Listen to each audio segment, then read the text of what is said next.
Stan Gibilisco here, proprietor and operator of amateur radio station W1GV, Whiskey 1 Good Vibrations, hailing from the black holes of Dakota Territory, United States of amateur radio. Or maybe it'd be better to say the United States of adventure. A couple of winters ago, I believe it was right around the middle of February, I decided to take a vacation, one of those open-ended vacations where you have no particular destination. You're just going to wander around in the middle of the winter in Wyoming for about a month. Money was no object, and it certainly proved to be an object later, but it didn't seem like one then.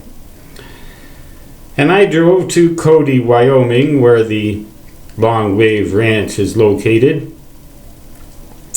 If you want to learn more about that trip, by the way, Wandering the West, that playlist in this channel contains a lot of videos from that trip.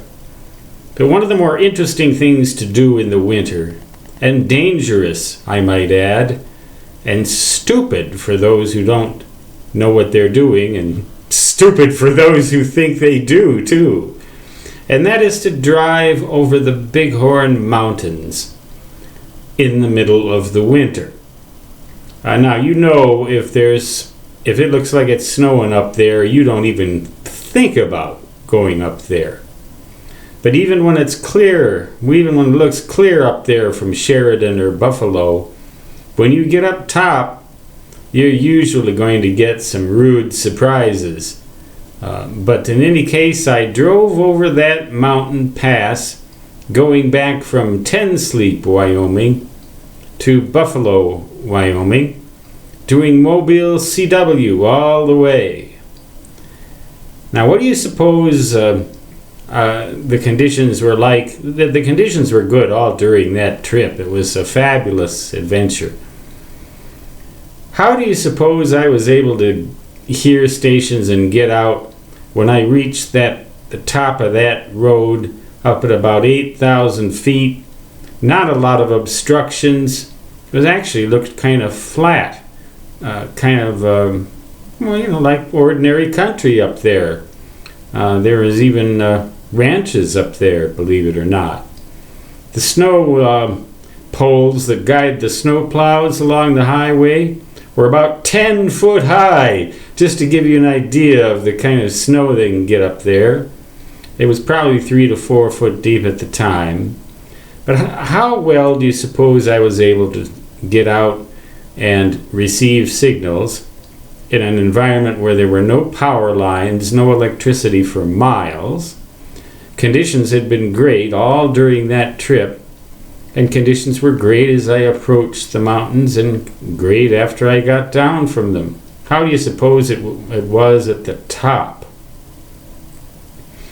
I was in for a rude shock. Conditions were horrible. I couldn't get in or out or hardly maintain contact with anyone, despite the altitude, it would seem. Altitude is not required for good HF communication.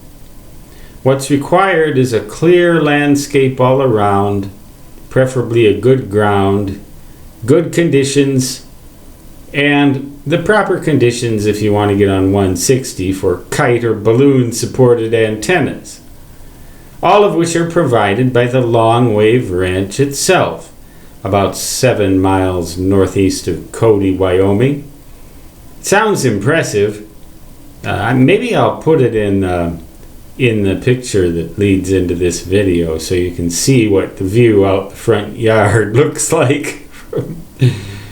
Fabulously, what I call spectacular desolation. Being rented right out right now to some people who are really great about paying their rent on time and everything, and I don't really want to move out there as badly as I once did, getting older and more content with what I have. But that was a trip not to be forgotten, go to the playlist. I believe it's called Wandering the West or something like that. And you'll see a lot of videos from that trip.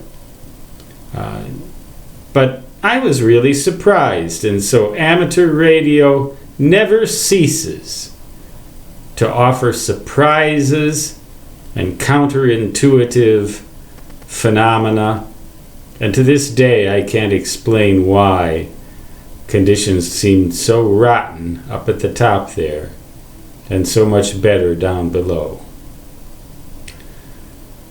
Stan Gibilisco, W1GV, signing off, saying 73, which means best regards in ham radio jargon, and so long, which translates into da-da-da-da-da-da.